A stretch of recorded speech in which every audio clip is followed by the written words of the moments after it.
तो फ्रेंड्स बाजार में आ गया है अच्छा खासा करेक्शन। और करेक्शन की अगर मैं बात करूं तो निफ्टी में कितना है, निफ्टी में तकरीबन 1200 पॉइंट 1250 पॉइंट का करेक्शन आ चुका है टॉप से। और बैंक निफ्टी में भी अच्छा खासा करेक्शन आ चुका है।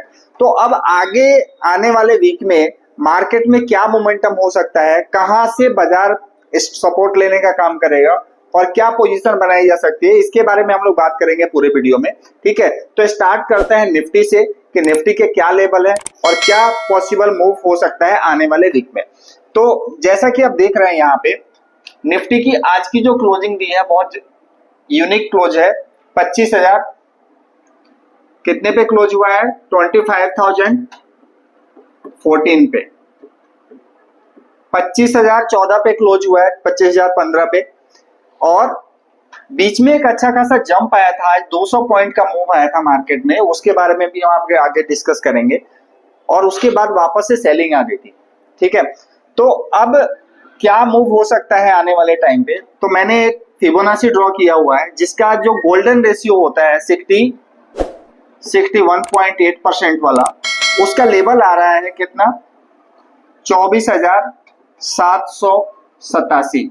मंडे को हो सकता है एक बार, मंडे ट्यूसडे को ये लेवल एक बार मार्केट निफ्टी रिटेस्ट करे।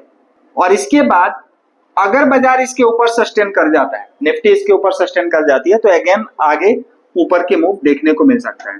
ये सारा करेक्शन है किस लिए, तो जैसे कि आप लोगों ने देखा था कि अभी ईरान ने इजराइल के ऊपर अटैक किया, पूरा जियोपॉलिटिकल इशू बना हुआ है, पूरा युद्ध का माहौल बना हुआ है जिसका टेंशन है।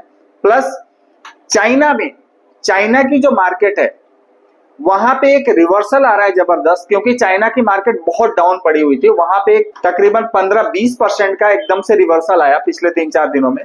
तो जिसकी वजह से आशंका ये जताई जा रही है कि जो एफआईआई है, जो एफआईआई का पैसा इंडियन मार्केट में इन्वेस्टमेंट था, अब वो यहां से निकल के चाइना में इन्वेस्टमेंट हो सकता है, चाइना के मार्केट में वो पैसा लगा सकते हैं।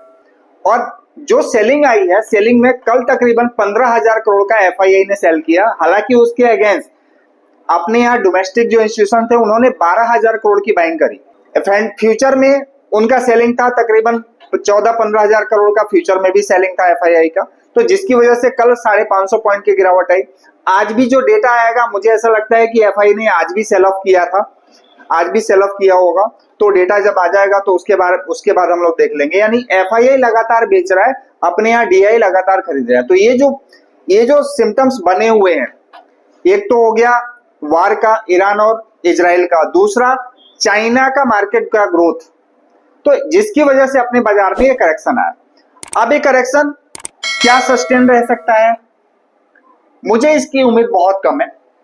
मुझे ऐसा लगता है कि मार्केट एक बार इस लेवल को मंडे ट्यूसडे को रीटेस्ट करके, यानी मोटा मोटा आप ले लो 24,750 से लेके और 24,800, ये भी हो सकता है कि मार्केट यहां गैप डाउन में खुले और उसके बाद से रिवर्सल आ जाए, या फिर गैप अप खुले और वापस से यहीं से तेजी निकल जाए, ऊपर आ जाए बाजार। ठीक है, लेकिन एक रिवर्सल आना चाहिए। तो अगर आप इन्वेस्टर हैं तो मैं यहाँ पे ये बोलूंगा कि थोड़ा थोड़ा पैसा आप मार्केट में वापस डालना चालू कर सकते हैं, अगर आपके पास न्यू इन्वेस्टमेंट करने को है तो।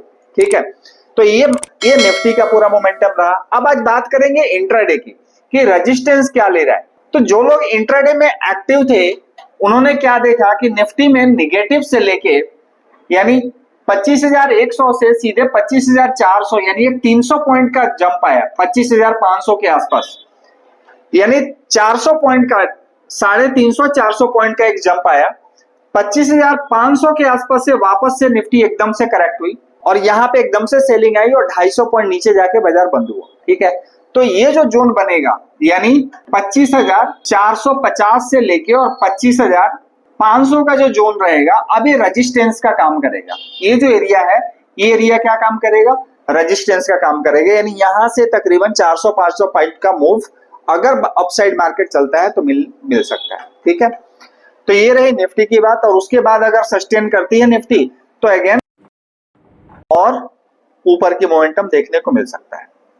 ठीक है, इसके बाद हम बात करेंगे बैंक निफ्टी की। बैंक निफ्टी में क्या पोजीशन है, सेम कंडीशन बैंक निफ्टी में है।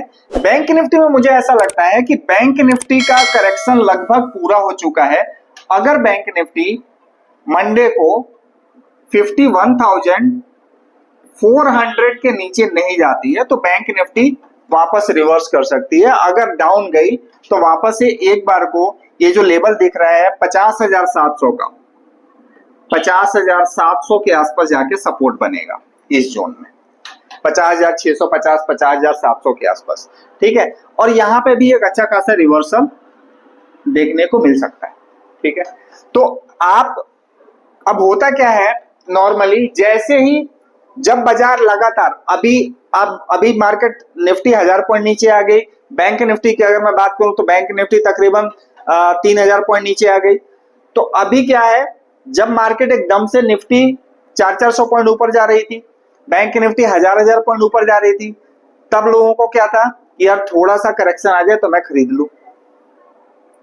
बाजार गिर ही नहीं रहा, बाजार तो रोज भागे जा रहा है, इंडेक्स रोज भागे जा रहा है। और अभी जब एक हफ्ते में 4-5 दिन में जब करेक्शन आ गया, अब सबको डर लग रहा है कि यार अब तो बाजार गिरे जा रहा है, अब मैं खरीदूं कैसे, अब पता नहीं गिर के कहां जाएगा। तो ये जो इमोशन है, एक रिटेलर को बाजार में कभी ये इमोशन घुसने नहीं देता है सही टाइम पे, जबकि ये टाइम है जब भी मार्केट करेक्ट करे। देखो करेक्शन जब होगा, जब बाजार में करेक्शन होगा तो दुनिया भर की नेगेटिव खबरें एक साथ आ जाएगी, और जब बाजार में तेजी बनती है तो दुनिया भर की पॉजिटिव खबर एक साथ आ रही थी। अभी पिछले जब करेक्शन नहीं था, जब मार्केट में लगातार लाइफ टाइम हाई बन रहा था, तो क्या था कि यूएस ने रेट कट कर दिया, आगे भी और रेट कट होने की संभावना है, तो बाजार लगातार लाइफ टाइम हाई बना रहा था। तो उस टाइम पे था यार बहुत महंगा हो गया, खरीदे कैसे। अभी हो रहा है यार गिरते जा रहा है, कहां जाके रुकेगा, ठीक है। तो इस बीच में आपको कहीं ना कहीं रिस्क तो लेना पड़ेगा। अगर आप ये सोचो कि नहीं, मुझे निफ्टी, बैंक निफ्टी, इंडेक्स आके मुझे बता दे कि हाँ अब यही लेवल है, अब इस लेवल से मैं नीचे जाने वाली बिल्कुल नहीं हूं, आप खरीद लो, तो ऐसा तो कभी होने वाला है नहीं। बिल्कुल बॉटम पे आप खरीद नहीं सकते और बिल्कुल टॉप पे आप बेच नहीं सकते। अगर आपको रिस्क ले सकते हो, अगर आप रिस्क ले सकते हो तो गिरावट पे आप खरीदो, इन्वेस्टमेंट करो। अगर आप रिस्क नहीं लेना चाहते तो आप वेट करो रिवर्सल के कंफर्मेशन का, कि जब यहां से रिवर्सल आए मार्केट में, जब मार्केट बढ़ने लगे 200-400-500 पॉइंट ऊपर जाके जब क्लोजिंग दे, तब आप बाई करो। तो ये स्ट्रेटजी आने वाले वीक में हम लोग यूज करने वाले हैं, ठीक है। बाकी आप देख सकते हैं मार्केट का मोमेंटम जो भी होगा उसके हिसाब से। मेरा सजेशन ये रहेगा, बिना स्टॉप लॉस, अगर आप इन्वेस्टर नहीं है, लॉन्ग टर्म इन्वेस्टर नहीं है, अगर आप ट्रेडर हैं, तो बिना स्टॉप लॉस के इस मार्केट में बिल्कुल ट्रेड मत कीजिए, क्योंकि अगर आप बिना स्टॉप लॉस के ट्रेड करेंगे तो फिर आपका हो सकता है कैपिटल साफ हो जाएगा, ठीक है। क्योंकि वोलेटिलिटी बढ़ चुकी है, इंडिया विक्स बहुत तेजी से बढ़ा है। अगर मैं बात करूं इंडिया विक्स की, तो जो लोग ट्रेडर हैं उन्होंने देखा होगा कि इंडिया विक्स पिछले 2-3 दिन में बहुत तेजी से बढ़ा है। आप देख सकते हैं इंडिया विक्स कहां था, तकरीबन 9 के 10 से भी नीचे आ गया था, अभी कितना हो गया, 14 हो गया। यानी एक हफ्ते में इंडिया विक्स में अप्रोक्स 40% की तेजी आ गई है। तो इंडिया विक्स में तेजी कब आती है, जब बाजार में गिरावट बढ़ती है, वोलेटिलिटी बढ़ती है, तो इंडिया विक्स तेज हो जाता है। तो अभी क्या है, वोलेटिलिटी बहुत ज्यादा रहेगी, तो ट्रेडर बिना स्टॉप लॉस के काम ना करें। और जो इन्वेस्टर है उनको तो डरने की जरूरत नहीं है, वो अच्छी कंपनी, अच्छा बिजनेस, थोड़ा थोड़ा पैसा लगाते जाए, आने वाले टाइम में अच्छा रिटर्न देखने को मिल सकता है। क्योंकि इंडियन इकोनॉमी का कुछ होना जाना नहीं है, ऐसा नहीं है कि भाई यहाँ सब कुछ खत्म हो रहा है, तो डरने की बिल्कुल जरूरत नहीं है। आप पैसा लगाते रहो, और पैसा ऐसे मार्केट में लगाने के बाद ही पैसा बनता है। आप सोचो कि नहीं मैं टॉप पे पैसा लगाऊं और फिर और टॉप बन जाए, पैसा मिल जाए, तो वहां पे पैसा बहुत कम बनेगा। ऐसे मार्केट में अगर आप पैसा लगाओगे और मार्केट में रिवर्सल आएगा तो पैसा ज्यादा बनेगा। Thank you so much. Channel को ज्यादा से ज्यादा लाइक कीजिए, सब्सक्राइब कीजिए और ज्यादा से ज्यादा लोगों के साथ शेयर करते रहिए।